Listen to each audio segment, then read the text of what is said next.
तारखेने मला इथे निमंत्रित केलं आणि या रमाईला या लेकींचा सोहळा बघावासा वाटला आणि म्हणून आज मी या ठिकाणी उपस्थित झाले आणि हा आनंदाचा सोहळा मी बघत आहे आणि माझं मन आनंदाने भरून येत आहे. माझी थोडक्यात ओळख सांगायची म्हणजे जो प्रज्ञासूर्य क्रांतीसूर्य त्याची मी पत्नी, त्यांची पत्नी होण्याचं भाग्य मला मिळालं. रमाईच्या आयुष्यातले छोटेसे क्षण मी तुम्हाला सांगू इच्छिते.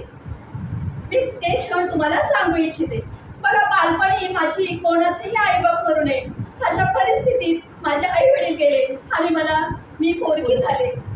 बालपण काय असतं, या वयामध्ये खेळायचे दिवस असताना मला खूप कष्ट सोसावे लागले, परंतु माझे मामा यांनी मला घेऊन गेले आणि तिथे मला सुखाचं आयुष्य मिळालं आणि मी त्या सुख सुविधांच्या आयुष्यामध्ये जगत असताना पूर्वीच्या काळी लवकरच लग्न केली जात होती